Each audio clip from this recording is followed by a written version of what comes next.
This video was made possible by CuriosityStream. Sign up for the Nebula Bundle deal at curiositystream.com/ext to watch an exclusive companion video compiling all our favorite unused interview discussions from this video.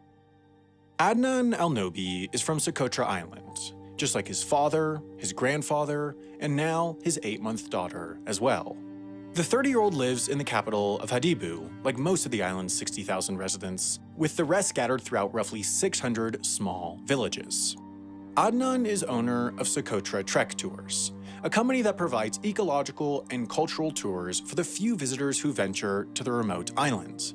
Most of them they want to see the nature. They want to see the birds and wildlife and plant life.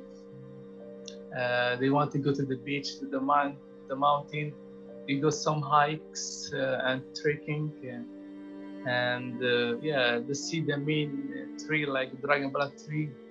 So there is a lot of activities to see and to do here.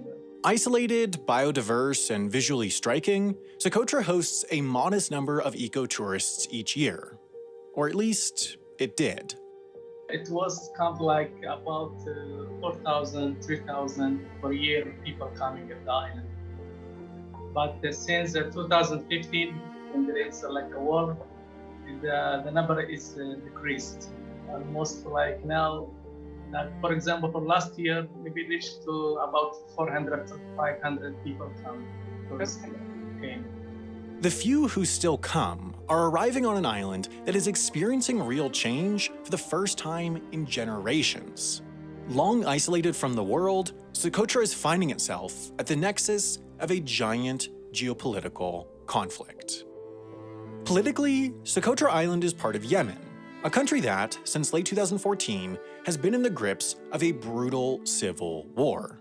Socotra is a simple, beautiful landscape lightly tread by pastoralists for centuries. The semi-nomadic Bedouin herding culture that roamed millennia ago can still be found, with small groups living off the land. Here, nature and culture have long coexisted. In 2008, a team of Russian scientists discovered Oldowan tools on Socotra.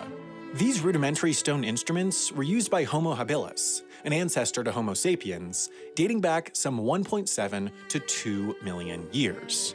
Text inscriptions indicate that Homo sapiens, humans, have inhabited the island in some form since at least the 1st century BCE. We don't know much about these early inhabitants, but we do know that sometime around 52 CE, they were visited by Christians who spread their religion through the island. Socotra remained a Christian society for at least the next 1,500 years until the arrival of the Mahra Sultans of southeastern Yemen.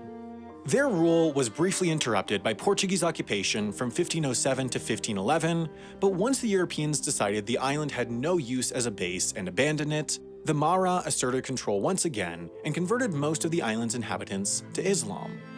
In 1834, the British East India Company tried to purchase the island after hearing that Germans were also exploring the region for strategic purposes, but the Sultan refused both offers. In the 1880s, however, he accepted British protection for the entire Sultanate, an arrangement that lasted until 1967, when the Brits abandoned Aden and southern Arabia. Then, Socotra became part of independent South Yemen, and later in 1990, a unified Yemen. During all of this, the island has remained relatively untouched by modern civilization, a legacy that's carried through to today as just 2 weekly flights from Cairo and Abu Dhabi deliver people, and a cargo ship brings goods from the mainland every few days. There is one modern hotel near Hadibu, and a few guest houses that receive varying degrees of traveler reviews. However, since the start of Yemen's civil war, what was a humble tourism industry has dried up. For the moment, there is no tourists, no single tourist at the island. Just only foreigners who are working here, like volunteers, or some they have a contract with or organization or something like that. But when tourists were coming, it was to experience Socotra's biodiversity. It's often called the Galapagos of the Indian Ocean. It's much less known than the Galapagos Islands. But when Socotra was nominated and then IUCN did the evaluation, scientific evaluation, they clearly looked at the plant and other endemic species, and it really rates very, very high in comparison to other islands.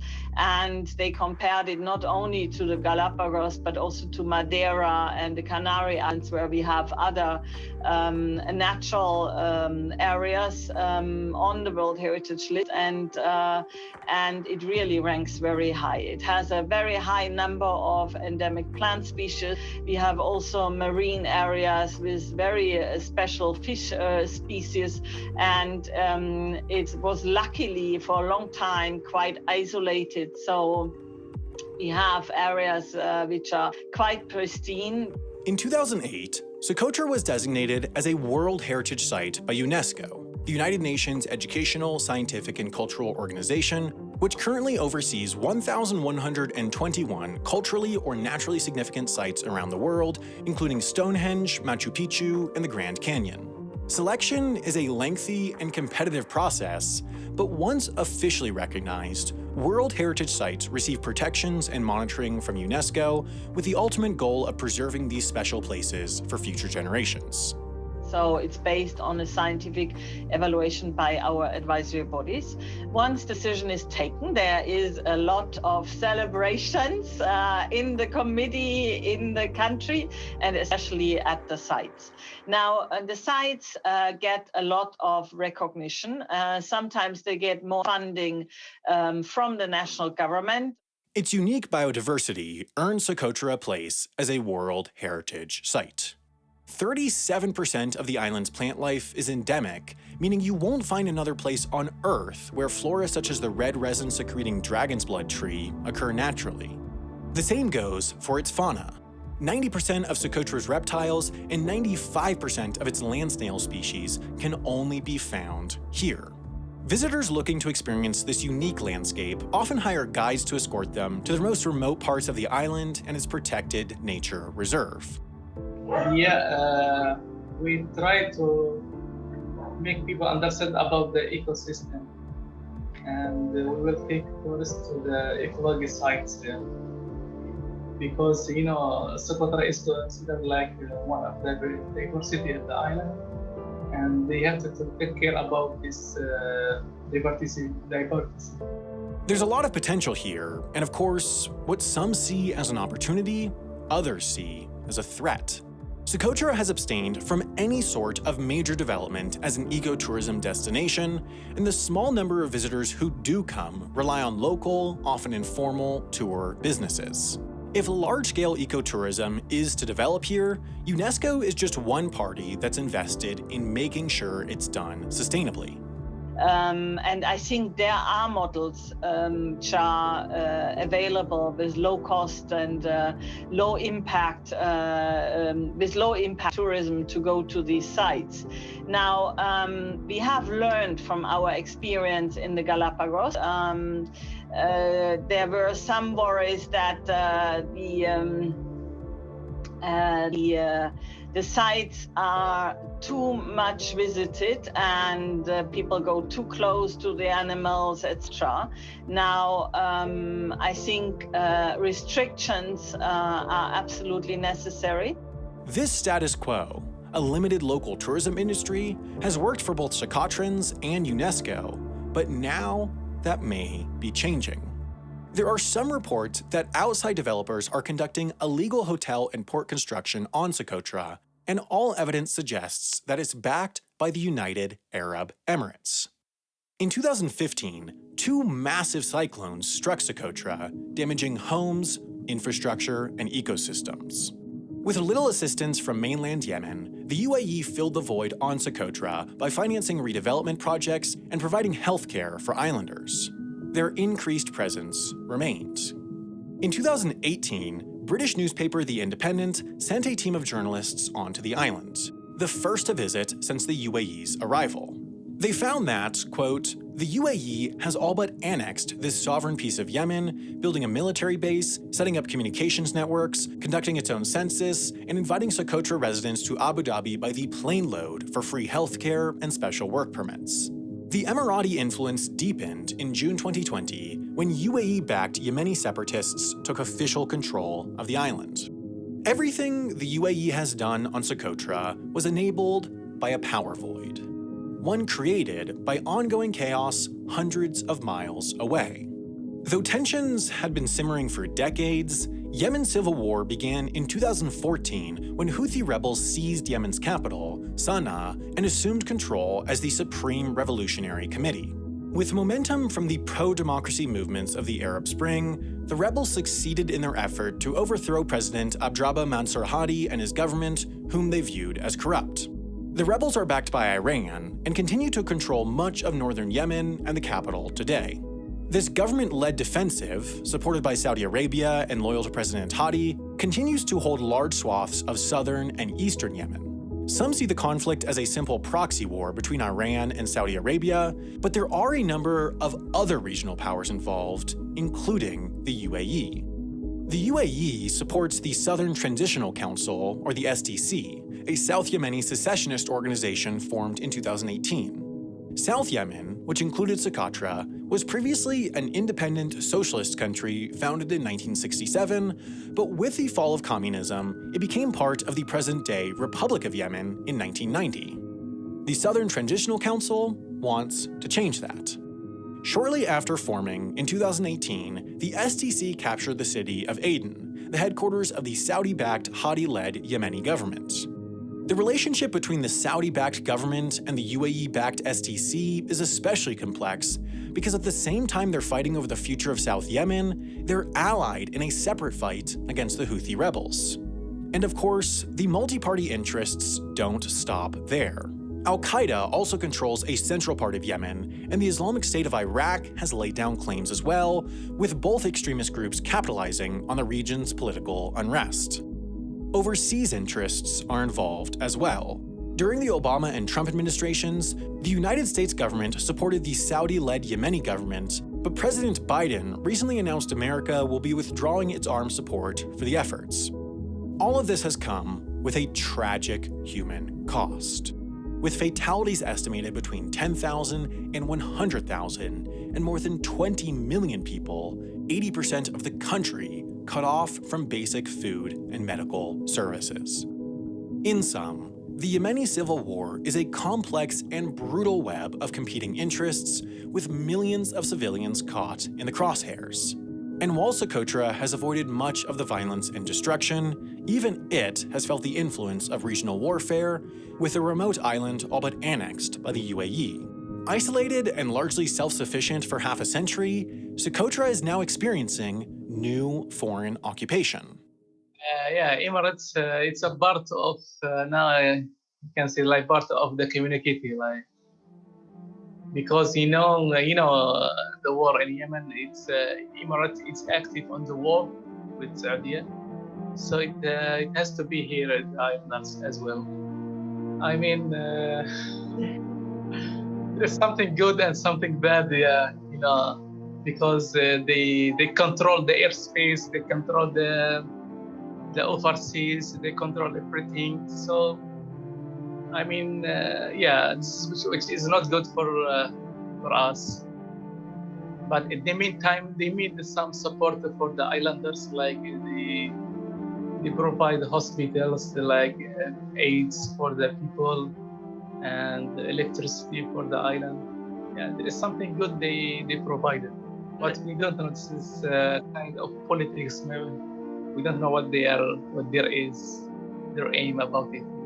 The UAE reportedly has interests in both developing parts of the land for tourism and extending its own overseas territory as part of a regional strategy, given Socotra's location on the busiest shipping lane in the Middle East. Politically and economically, the island is firmly within the UAE's crosshairs, placing its rich and biodiverse environment in a precarious position. There are some people like from outside, from Gulf countries, they come to the island They bought the land nearby the sea, like to plan that we make hotels or reservation for the future, this is not good for the island, because once you make a building nearby the sea, you will damage the wetlands and also the sea. It's not because it's a small island, and if it will be a hotel, it's better to be at the capital here, not on the seaside, because it will damage the coral reefs, the marine life, and people throwing everything to the sea. So this will damage, and they will took coral from the beaches. We are worried about quite a number of threats. One is introduced species, because there were not a very high number of local inhabitants, but with development, including hotel and port development, problem is that people bring in other species. These encroaching threats, unregulated development, invasive species, illegal logging, political unrest, put Socotra in a tenuous position. When a World Heritage Site is threatened, it can be moved to an endangered list. There are 53 sites that fall into this category, many of which are located in conflict zones. So far, Socotra isn't one of them. While UNESCO is planning to send in monitoring teams to investigate the reports of illegal building, thus far they've been unable to do so, both because of COVID and political instability. So we are in contact, and we try to help remotely, but that doesn't replace a mission on the ground to really give a full report on the situation. Is it true about these hotel developments and port developments, and are there introduced palm species put in front of these hotels, or are these reports which are not confirmed? If they find that ongoing activity is incompatible with UNESCO standards, the organization is likely to intervene. I think we need to have a broader support for World Heritage globally, because the idea of the convention is that we all together work together to protect those sites for future generations. Now, if we're not able to protect those sites, what is left for the next generation? These sites are also impacted by climate change, by rising sea levels, etc. So if the next generations cannot see those exceptional sites like the Galapagos or Socotra, there's nothing left for them of this uniqueness which inspired our culture and our writings. If you think about Darwin and other many explorers, which is really a part of our shared heritage and our joint identity. While there are plenty of unanswered questions facing the island, for now, life continues. Yeah, I mean, for the daily life, like in the morning, we go to the fish market, we buy the fish, and then you go to the market for vegetables, and then you go back home, and then you will go to your job if you have your own job for 2 hours, 3 hours, because here most of the jobs here like from 8 to 11, so almost about 5 hours working, and then everything will finish. You go home, have your lunch, and take a rest. In the afternoon, we meet our friends, we go to the beach, we sit and we talk about the situations, politics, everything, Adnan is the second youngest of 6 siblings. His brother works in healthcare, his 5 sisters are all married and stay at home with their families, while he works in tourism. Having studied local ecology, he says he's eager to get back to giving tours on the landscape he cares so deeply about once more people are able to travel to the island again. For thousands of years, Socotra has existed as an extremity, a biological and geopolitical entity only loosely connected to regional and global forces. That isolation has allowed Socotra's human and non-human residents to carve out an existence informed not by the global, but the local, not by modernization, but by its heritage and history. These days may very well be numbered, though. Its newly realized centrality in shipping routes, potentially lucrative tourism economy, and a value as a geopolitical chess piece has moved the island away from the edge and towards the center. The outside world is knocking. The question now is how Socotra will answer.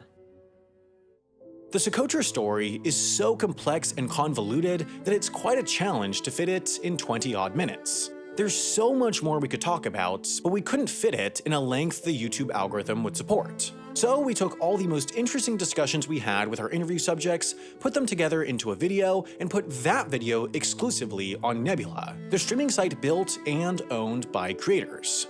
Essentially, we wanted to make a platform to enhance our viewers' experience, so we put all our videos on there early and ad-free, we release exclusive extended cuts and companion videos, we make big-budget Nebula originals, and more. Also, the best way to get access to Nebula is through CuriosityStream, the streaming site home to an endless catalog of high-quality nonfiction shows and documentaries. Clearly, any Extremities viewer enjoys being educated, and you can do exactly that while watching something like Hot Roads, profiling an expedition onto some of the world's most extreme and dangerous roads. CuriosityStream and Nebula together are an unbeatable pair, but signing up makes even more sense once you see the price. Just $14.79 a year for both platforms together at curiositystream.com/ext while the current sale lasts. Best of all, signing up helps support this channel, and we certainly need that support more than ever as we launch Extremities, so head to curiositystream.com/ext to get the bundle deal today.